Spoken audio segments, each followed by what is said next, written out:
Mercifully, the worst coaching tenure in Chicago Bears history comes to an end. And I don't say that lightly. I really don't. Matt Eberflus's tenure as Bears head coach was filled with empty promises, terrible chokes, and horrible decision-making pretty much every step of the way. And that's not even just from Flus. That's from the organization in front of him that chose to keep him around when it was pretty obvious he wasn't the guy. Now, the Bears, organizationally, after 2018, they really reeled me in. They really had me believing that they had finally gotten it right, that they weren't the same old Bears. Organizationally, they got unlucky with Trestman, but they had to fix the locker room with Fox, and now Nagy was going to take over, and they got the head coach right, and this team was going to be good. And then Nagy fizzled out, that whole roster fizzled out. They fired Nagy, they fired Pace, and then brought in Poles, who I think has done a good job building this roster, and he decides to hire Matt Eberflus, a hire that I never could make myself believe he was going to work out. Even in 2022, I've always been a huge Bears homer. I will talk myself into anybody. I own 3 Justin Fields jerseys, bro. Like, it's bad. I could never make myself like Matt Eberflus. Not the hire, as a coach, anything. I tried to talk myself into it, but I really never could convince myself that he was going to be the guy to lead us to a Super Bowl. Like, just never was for me. And it something about watching those videos when he first showed up, of him meeting everybody around Hallis Hall, doing his press conference, meeting the athletic trainer and the equipment manager, and being given his head coaching hat to wear. Just watching those videos, I was like, man, like, he's really not going to be the one, is he? And here we are. It was an underwhelming hire when it happened, and I didn't even predict it would be this much of a disaster. When they decided to keep Flus, I thought this roster was so good that he had bought himself not only this year, but at least next year, that the season would have to be a flaming dumpster fire for him to get fired this year. And, well, here we are, folks. We're in the flaming dumpster fire. People are happy that we fired Flus. I'd love to morally grandstand and be like, oh, I don't root for people to lose their jobs, but I wanted him fired a long time ago. And I don't know, I can't bring myself to be happy about it because we shouldn't even be in this spot in the first place. And that's something that I think escapes a lot of Bears fans right now, is you're thrilled because they did the obvious. They did it way too late. I'm glad they did it, though, because part of me, I was kind of split halfway. I was like, either they're going to fire him after this game. If they didn't fire him today, they were never going to fire him until after the season, because for some reason they just decided they're never going to do that. But I'm glad they did, because I feel like by the end of the season, we would have seen a locker room revolt. Like Mark Trestman wishes he would have a locker room revolt as bad as the 2024 Bears would have if they kept Flus all the way until week 18.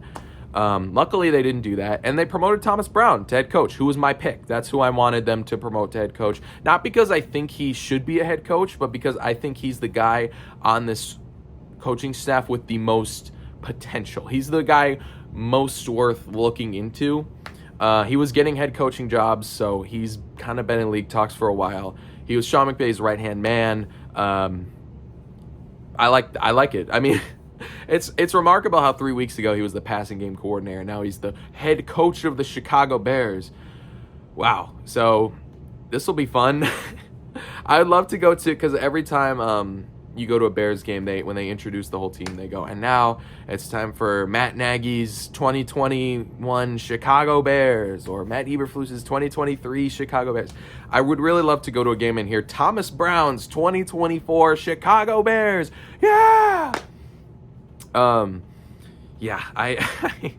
So I wanted to make this video earlier in the day, because I was very excited when it happened. I was like, I have a lot to say. I was thinking about what I wanted to say, and I couldn't, because I was out Black Friday shopping, doing stuff all day with my family. So I couldn't until right now, which is, it's about 10:30 at night. But it was kind of a blessing, because I was able to kind of I was kind of able to develop my ideas a little bit more clearly of what I wanted to say. And while I was out Black Friday shopping, I bought one of these to add to my collection back there of silly little plastic framed Bears players. And why would I want to do that? Why would I want to buy one of these at a time like this? It's because I still believe in these players. I really do. I love this roster.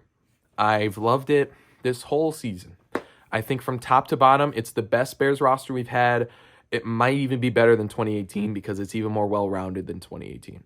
This is a greatly constructed roster, in my opinion, except the O-line. But even the O-line has its moments. I really like this team. They should be a playoff team. The coaches have failed them every step of the way. I have said in every single one of my Bears loss reaction videos, and I'm going to say it one more time for the road because I'm probably never going to be able to say it again the rest of this year, but this team is not a roster issue. This team is a coaching issue. This is not a bad team.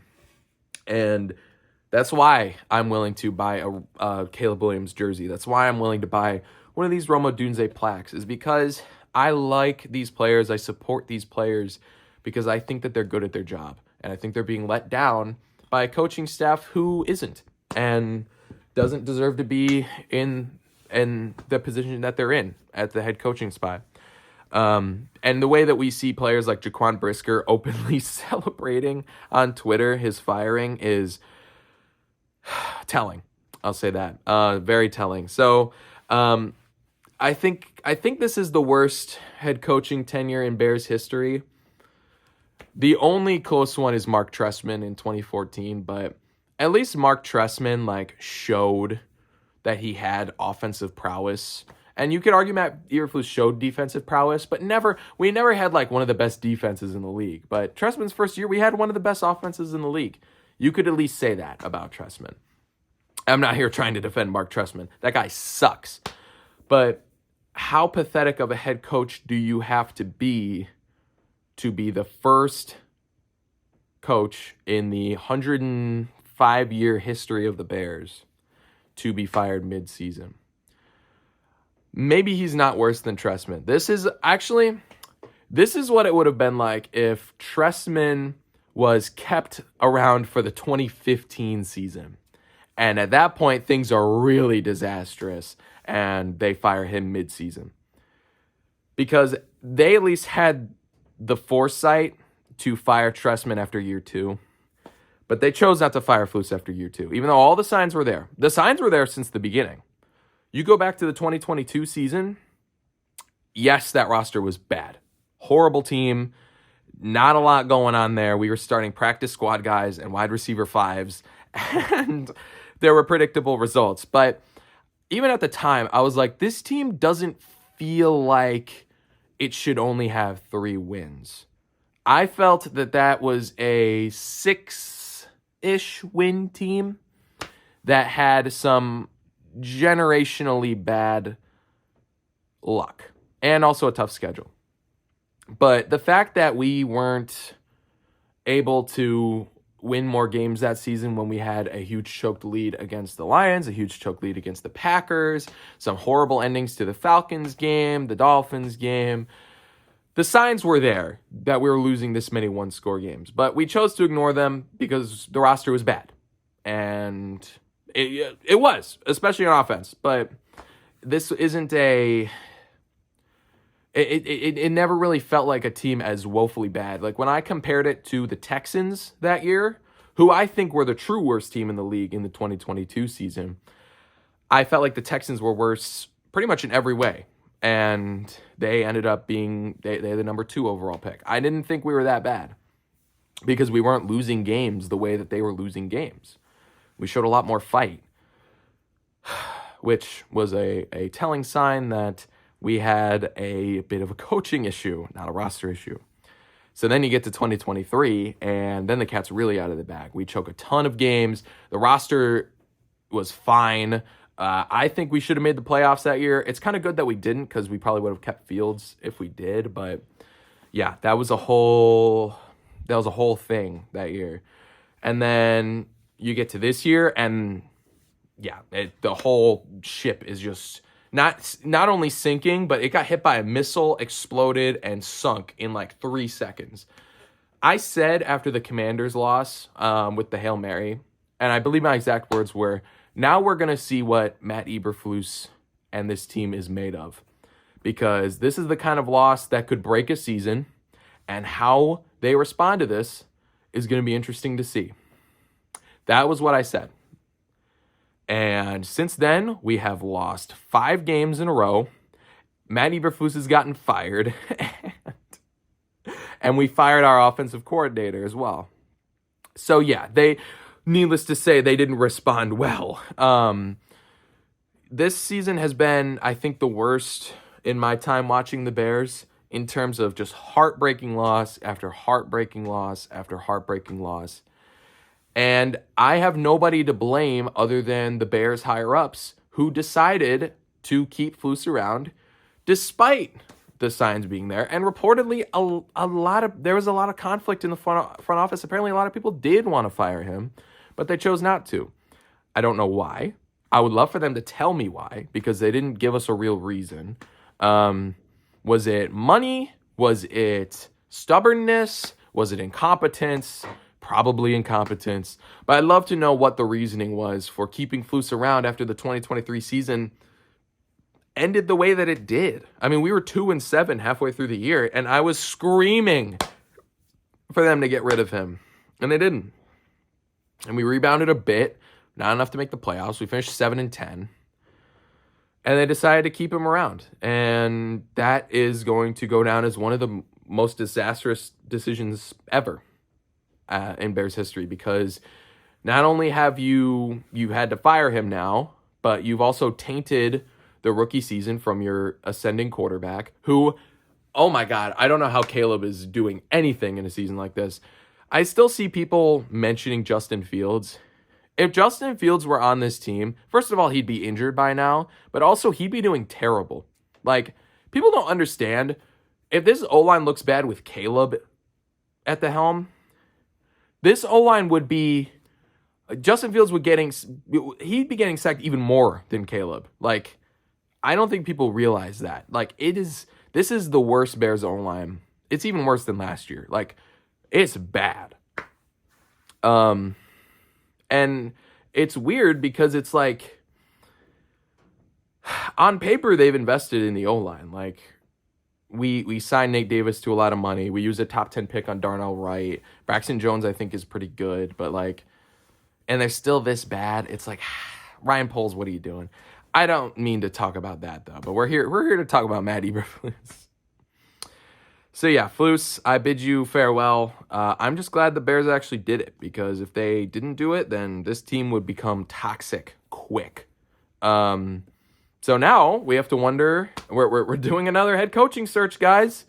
Doing it again. When I started this channel, I was recapping the Flus and Poles hiring cycle. I enlisted that video, but I might rewatch that tonight, because I'd love to know what I said at the time. But yeah, so we have a lot of options. Ben Johnson is the obvious one. Apparently he has interest in coming over here. I've seen a lot of people overthinking Ben Johnson already, calling him Adam Gase 2.0, saying they give them Matt Nagy vibes. Let's not beat around the bush here. I think people are kind of overthinking this. We've lacked a play caller, an elite play caller forever here in Chicago who knows how to call an offense. And I think that's Ben Johnson right there. And does he know how to be a leader? I don't know, but that's how all head coaches are. Yeah, he could be Adam Gase, but he also could be Kevin O'Connell. He also could be Matt LaFleur. Like, this is the risk that you take when you're hiring these OCs. And it all comes down to whether or not the Bears front office is competent enough to know if somebody's a good leader or not.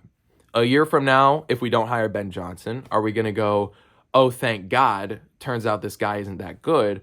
Or are we going to be crucifying Ryan Poles again for picking the wrong guy? This offseason is going to be, it's very pivotal for this Bears team. And it just sucks because this is what last offseason should have been.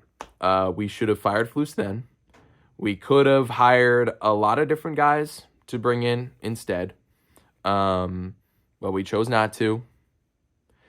And now we're suffering the consequences. We are lucky that Ben Johnson is still out there. And there are a lot of other good options available. The Bills OC, the Bucks OC. Like, just get an offensive-minded guy. I'm so sick of defensive coaches. I'm so sick of being a defense-first team.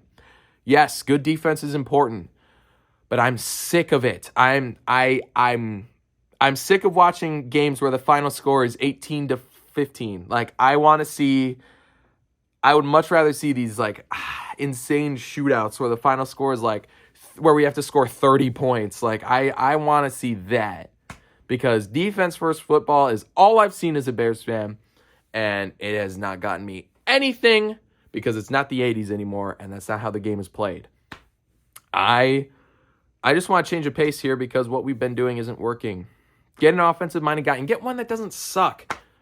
Like, we got Matt Nagy, and his offenses were never good. 2018, it was all right, but, like, it was very gimmicky. Just you know? I really envy teams that have guys like Kyle Shanahan or Matt LaFleur or Sean McVay, any of those guys. I want that so bad. Like, please. Especially when you have Caleb Williams, who is looking like an ascendant quarterback. Like, that's going to attract guys to this job. Just like Justin Herbert attracted guys to go and be with the Chargers. Like Jim Harbaugh. And it should be something just like that. But you hamstrung yourself by tainting his development. And this is the third time in a row they're doing this. Okay, let's go back all the way, actually. We have been doing this since Rex Grossman got drafted by Dick Jauron in 2003. They fired Jauron at the end of the year. Lovie Smith comes in. He inherits Rex Grossman. He drafts Kyle Orton. Rex Grossman gets cast away. Kyle Orton gets cast away. They trade in. They bring Jay Cutler in. Lovie Smith gets fired. And Mark Trestman inherits Jay Cutler, signs him to a massive contract.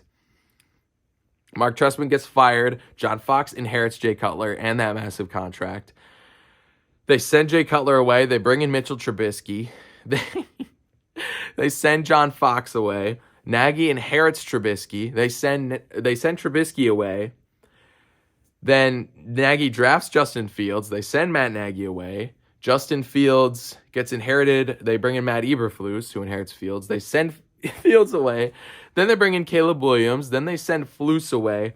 Like, they've been doing this for 20 years. People are just like, oh, this is the third time in a row they've done this, Mitch, Fields, and Caleb. No, they've been doing this with their quarterbacks since 2003.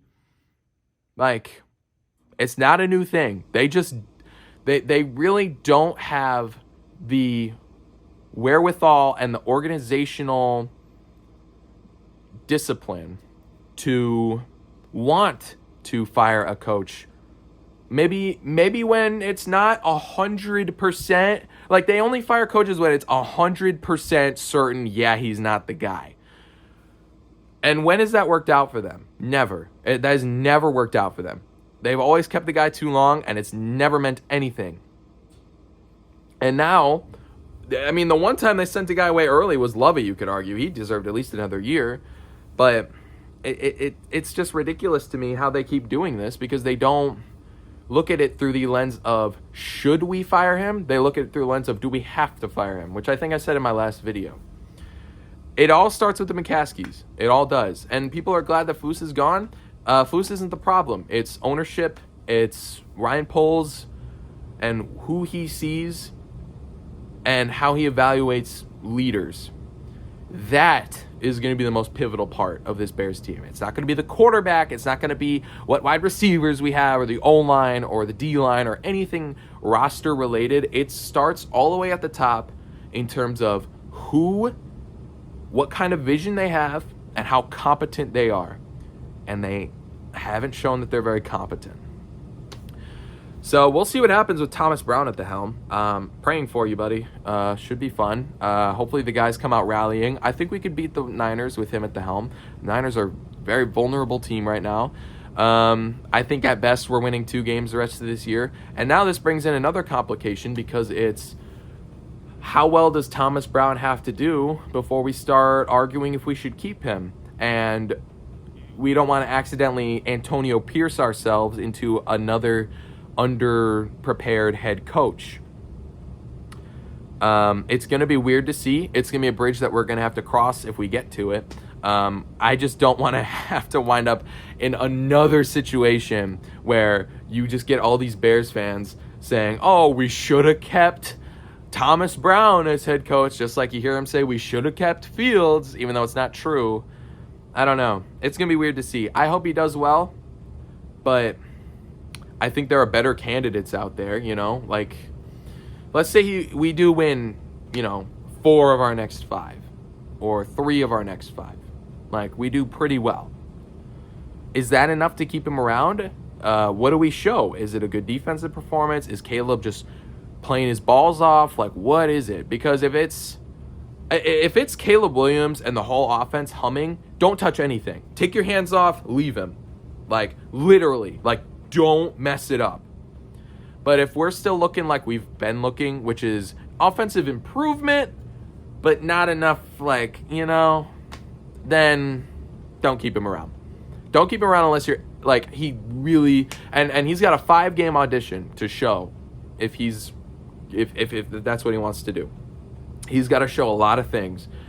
Our first offensive head coach since Matt Nagy, so we'll see. It really is going to be weird to see by the end of the year. And now you see, I think this is why the Bears they don't want to fire coaches midseason, because they don't want to put themselves in this position where they technically have to fire a guy twice because you're choosing not to keep the interim at the end of the year, especially since it's a young guy like Thomas Brown, who could be a head coach if he does well enough. It's not like when the Packers fired Mike McCarthy and Romeo Crennel was their interim coach. You knew that he wasn't the long-term answer. But Thomas Brown could be the long-term answer. There's a universe where that happens. And I don't envy the Bears. I just know that there was no way they could have kept Eberflus. This is truthfully the best way out. Because if they didn't do this, the team would have just suffered. And I respect them for making that choice, I guess. But it's going to be weird to see how Thomas Brown does and what we do at the end of the season if he does well. Because even if he does do well over these 5 games, is that enough to warrant being kept around as the permanent head coach? I don't know. And it's a big risk to take because it's a guy that is pretty inexperienced. He's only been an OC for, 3 games? So, yeah, it's going to be weird to see. We'll circle back on this by the end of the year.